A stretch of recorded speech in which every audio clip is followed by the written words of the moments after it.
Oh, dear God, I need to give everyone a massive thank you. The support for our 2022 fantasy football draft guide has been off the charts. I've never been so proud of a piece of work that we put out. I mean, that is hundreds and hundreds and hundreds of pages of very quality information to help you dominate in your 2022 fantasy football leagues. And of course, you can find that over there on flockfantasy.com. And when you use promo code FLOCK, when you purchase anything on flockfantasy.com in the month of July, you are going to get an exclusive discount for the month of July. So please take advantage of that. Go crush your leagues, and I promise you, you will thank me later. But in this video, I'm going to do my best to try to help you avoid some pitfalls of the wide receiver position in the middle of your drafts, just so you can get guys that are identical at the very end, just trying to soak up as much value as you possibly can. But of course, before we get into this, please go down there, drop a like on this video, subscribe to the channel if you play fantasy football, and let's dive in with our first wide receiver that I think you should be avoiding. Let's look at Mr. Hunter Renfrow. Now, I have to come out here and say that I think people have done a good job in just completely destroying Hunter Renfrow's value. Because if y'all remember, earlier this offseason, Hunter Renfrow is being drafted as a top 24 wide receiver in some drafts. And that makes sense because in 2021, Hunter Renfrow had a breakout to be the wide receiver 20 on a points per game basis. Hunter Renfrow looked very good with his underlying measures as well. His target share was close to 20%. He had 2.1 yards per route run, and he scored touchdowns. Derek Carr really was laughable with the amount of touchdowns that he scored for the amount of passing yards that he had. Derek Carr has an unsustainably low touchdown rate from this past season, and this overall team should score more this upcoming year. That's a reason to get excited about this passing offense. But of course, you have Davante Adams coming over. So this wide receiver 20 finish that we've seen from Hunter Renfrow last year, it's not necessarily that predictive. Now, I want to talk about some of the positives that we have with Hunter Renfrow and why people may be excited to draft him. Let's look at the fact that this is going to be one of the best passing offenses in the NFL with Derek Carr because of the supporting cast, and specifically with this supporting cast, it's very concentrated. Yeah, you are going to have Davante Adams as the top option in this offense. You'll have Darren Waller as the second option. And then last but least, you'll be sitting there with Hunter Renfrow as the third option in the receiving game. But if we look beyond that, the wide receivers on this depth chart, you have guys like Mac Hollins, Dylan Stoner, Keelan Cole, DJ Turner, Justin, a lot of players that I've never heard of before. So we know that the Las Vegas Raiders, they are going to have a ton of passing volume overall. They will be a very condensed offense. So wouldn't that be a reason that you should be fine drafting Hunter Renfrow at his current price point? And my explanation for this is no, because the value we can find later on. Now let's look at the positives that we just talked about. He's a slot wide receiver in a top passing offense that has two elite level options playing next to him in the receiving game. But beyond that, there's no depth. So you're only going to have three guys getting targets in his offense. Who does that sound like? That sounds like Tyler Boyd.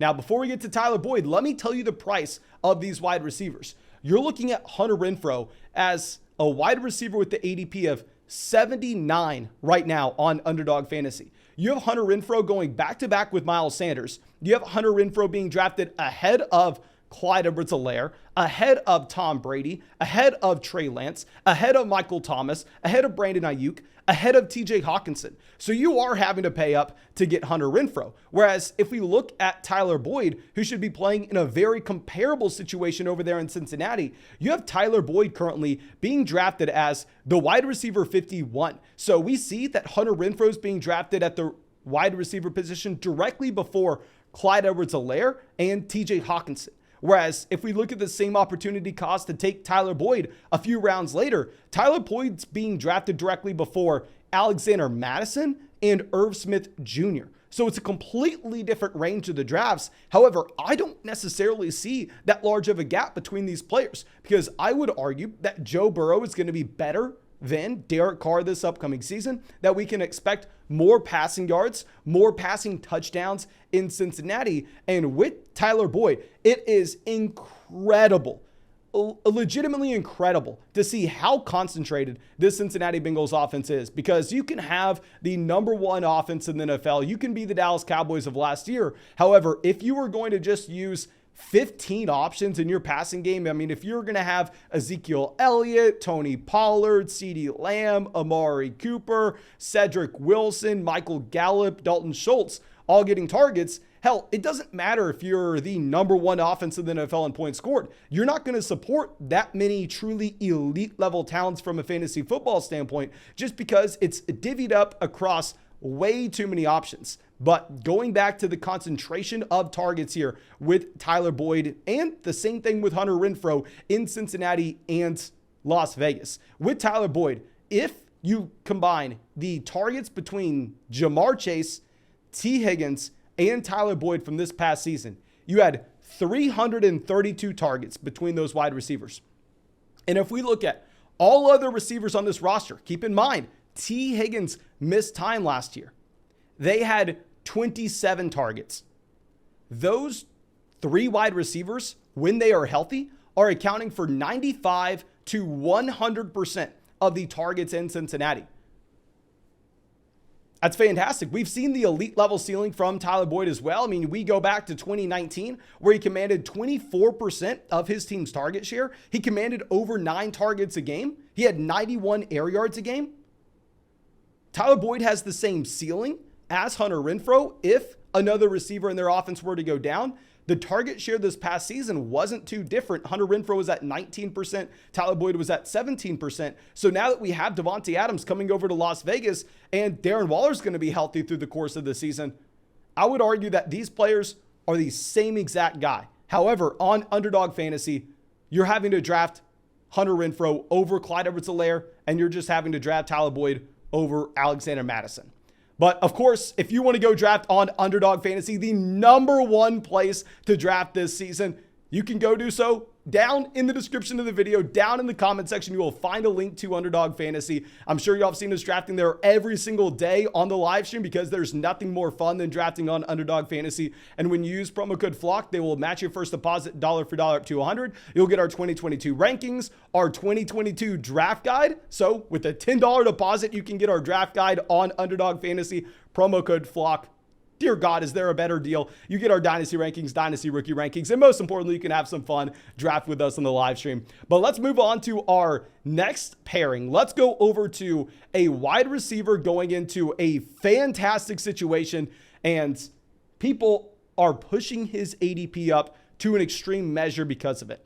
Let's go over to Gabriel Davis, who is currently being drafted as a top 24 wide receiver in fantasy. Now with Gabriel Davis here, he's coming off the wide receiver 70 finish on a points per game basis. Now you can't hold that against him, because with Gabriel Davis, obviously this is a wide receiver that was parked behind Stephon Diggs, parked behind Emmanuel Sanders, Cole Beasley, and you have no Emmanuel Sanders and you have no Cole Beasley. So as of now, it looks like Gabriel Davis is going to be the number 2 passing option in one of the best offenses in football. And one reason that people love Gabriel Davis, especially on Underdog where it's going to be best ball, but this is true for any fantasy football league, is the week to week ceiling, the week to week spike weeks he can provide. And we saw this based on his playoff performance against the Kansas City Chiefs. That's where the other wide receiver will be. We'll get to him in a second, where he dropped 201 receiving yards and 4 receiving touchdowns. Now, I am not going to sit here and talk about all the reasons why I don't like Gabriel Davis at this price point. We've already done that multiple times this offseason. I'll let you know where Gabriel Davis is being drafted right now on Underdog, however. Gabriel Davis is being drafted as the wide receiver 21. He's going right before Justin Herbert, Breece Hall, Patrick Mahomes, George Kittle, Lamar Jackson, David Montgomery. This ADP set is extremely valuable as well, because it's only real money leagues. Underdog doesn't have mock drafts. They're only real money leagues, and he's being drafted there as the wide receiver 21. And now let's go over to another top-level offense with one of the best quarterbacks in the NFL. Some people would argue he is the best quarterback in the NFL. Let's go over to Marquez Valdez-Scantling. Because here with Marquez Valdes-Scantling, he's also stepping into a fantastic situation. He's also going to a Kansas City Chiefs offense where if you look at the contract situation, if you look at the contract they gave MVS, paying him like $15 million guaranteed compared to Juju Smith-Schuster at $2.5 million guaranteed, it looks like there's an outside chance that Marquez Valdes-Scantling is going to be the wide receiver one. Of course, not the number one option in the receiving game. That will be Travis Kelce, but the wide receiver one in Kansas City this upcoming season. And you'll have Juju Smith-Schuster playing in the slot, very similar to what you have with Jamison Crowder playing in the slot in Buffalo. And if we look at this Marquez Valdes-Scantling price point, you have Marquez Valdes-Scantling as a wide receiver that is being drafted at pick 92. So as we just discussed, you have Gabriel Davis going before Patrick Mahomes at the quarterback position. He's going right next to Justin Herbert to give you an idea of the opportunity cost. Here with Marquez Valdes-Scantling, he's going right behind Damian Harris. He's going right before Matthew Stafford, Dallas Goedert. It's a completely different range. However, I'm viewing them as two very similar players because with Marquez Valdes-Scantling, if we look at the efficiency that he had in Green Bay, it wasn't necessarily fantastic. Keep in mind, you're playing with Davante Adams, where Davante Adams is going to draw a 30% team target share. But back in 2020, Marquez Valdes-Scantling had a yards per route run of 1.7. That's very comparable to what you had with Gabriel Davis. Marquez Valdes-Scantling is clearly used as the deep threat in his offense. If you look at his average depth of target, if you look at the fact that Marquez Valdes-Scantling this past year averaged 86 air yards a game in Kansas City. I'm looking at both of these players where I think the overall fantasy football community is getting ahead of themselves with Gabriel Davis. They're looking at a player that we've never seen have a full-time role through the course of the entire season. So they're sitting there asking themselves, okay, if Gabriel Davis now has that full-time role, all of a sudden, is he just an elite level wide receiver? Can he be a top 10 wide receiver overall, which probably can't, just to let y'all know, where Marquez Valdes-Scantling, we've seen him with the full-time role before, so people are not nearly as in on him, even though I'm looking at the two wide receivers, in my opinion, as comparable talents. I do think Davis is better than Marquez Valdes-Scantling, but at least they're comparable talents, and MVS is in almost the identical situation to what you have in Buffalo with Davis. Now, let's go to the complete opposite end of the spectrum. We just talked about wide receivers that are going to play with elite level quarterbacks that are going to have probably smaller target shares, but they should be hyper efficient with the targets they get based on the offense they're playing in. Let's look at wide receivers that should be target hogs playing with horrendous quarterbacks. Let's look at Christian Kirk versus the wide receiver you shouldn't be drafting. Now, let me tell you why you should be drafting Christian Kirk. Where Kirk is going right now in fantasy drafts, it's 100% in a reasonable range. He's going directly before a wide receiver that we just mentioned in Marquez Valdes-Scantling, going directly before Damian Harris, Matthew Stafford, Kareem Hunt. It's a price point where, hell, he's being drafted as a wide receiver 4. You can take him and really fit him onto any roster whatsoever. And of course, we can't sit here and say, oh, look at the contract. Just because the contract, we know he's going to be a great pick in fantasy. Remember, you had people doing that with Kenny Golladay last year. People were trying to convince you that Kenny Golladay was going to be a good wide receiver in New York. Please tell me you remember people trying to tell you that. But here with Christian Kirk going over to Jacksonville, they did pay him $72 million.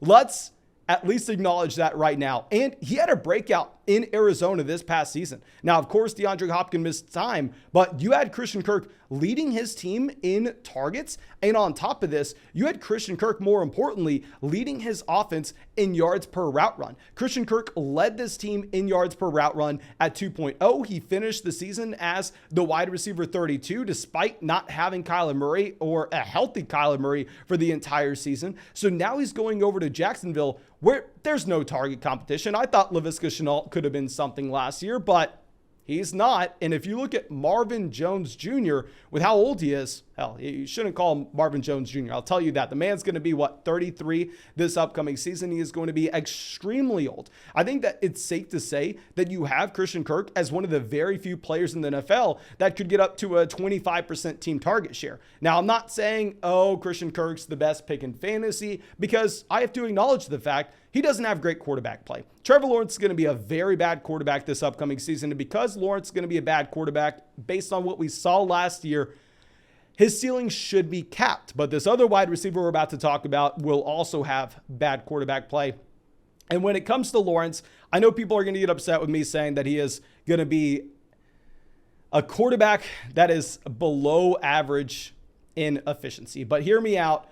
The only quarterback that Trevor Lawrence was better than last year from an adjusted yards per pass attempt standpoint was Sam Darnold. He was worse than Jacoby Brissett.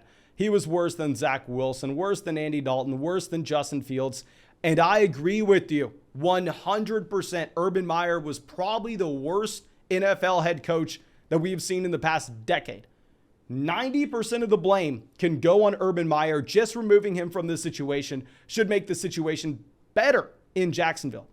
But even if Trevor Lawrence were to say improve by 10%, say he were to improve by close to 20%, he would still have been a bottom 10 quarterback in an adjusted yards per pass attempt standpoint. So even assuming that Lawrence gets better this upcoming year, which he will, Lawrence will get better. He was so bad last season that getting better still has him as a bottom 10 quarterback with a massive step forward. But let's go over to someone that I'll tell you Trevor Lawrence will be better than, and that's going to be Jacoby Brissett. At the time of this recording, it looks like Brissett is going to start the majority of the season for the Cleveland Browns. And who is that going to impact? That's going to impact Amari Cooper. Amari Cooper is a wide receiver that I'd say at this point of his NFL career, a comparable talent to Christian Kirk. He doesn't have that much target competition, so Amari Cooper is being pushed up in fantasy drafts. If we look at where Amari Cooper is being drafted, he's being drafted as the wide receiver 31. He's going before Joe Burrow, going before Antonio Gibson, going before Elijah Moore, Adam Thielen, Miles Sanders, Russell Wilson. He's a lot more expensive than what you have with Christian Kirk. And with Amari Cooper, I'm fine in saying, yeah, if Watson can somehow, some way sneak his way back this season, then Amari does have access to an elite level ceiling that maybe Christian Kirk doesn't. So if you're playing in a massive best ball tournament that weeks 15, 16, and 17 matters so damn much, sure, you draft Amari. But in your regular fantasy football league, I wouldn't necessarily be touching him, because at the beginning of the season, you'll have bottom 5 quarterback play, and it doesn't matter if Amari Cooper does have a 25% team target share based on the inefficiency of this offense and the lack of passing volume. Because if you're an NFL head coach and Jacoby Brissett is your starting quarterback, are you ever deciding to pass the ball if it's 1st and 10? No, you are going to try to run it every chance you get when you have an elite offensive line, when you have Nick Chubb, when you have Kareem Hunt. And on top of this, I would argue that you actually have more target competition in Cleveland than you do in Jacksonville. Because in Jacksonville, you're dealing with the 34-year-old Marvin Jones Jr. And here, if we're going to be looking at the wide receivers in Cleveland, Donovan Peoples-Jones looked fine last year. I think they're both going to be comparable, big-bodied field stretching options. And then if we're looking at a slot option, you're going to have David Bell in Cleveland this year. I love David Bell coming out of Purdue for the slot in particular. I think that he comps to be someone very similar to an Amon-Ra St. Brown from last year. You have Kareem Hunt, who we know can catch passes out of the backfield. I think David Njoku is going to be better than Evan Ingram. So with Amari Cooper, you probably have an offense that tries to run the ball more than Jacksonville. You maybe have more target competition. You maybe have a worse quarterback overall. So in your regular fantasy football league, I'm going to be avoiding Amari Cooper when he's going around the wide receiver 30. And I'm just going to take Christian Kirk as a wide receiver for a couple rounds later. But of course, thank you so much for being a part of the flock, supporting the channel. I really hope you enjoyed this video. If you did, go down there, drop a like, leave a comment, subscribe. And most importantly, make sure you go get our draft guide on flockfantasy.com. I promise you, you will not be disappointed. I could not be more proud of it. But thank you again. I really hope you enjoyed the video, and I really hope you have a great day.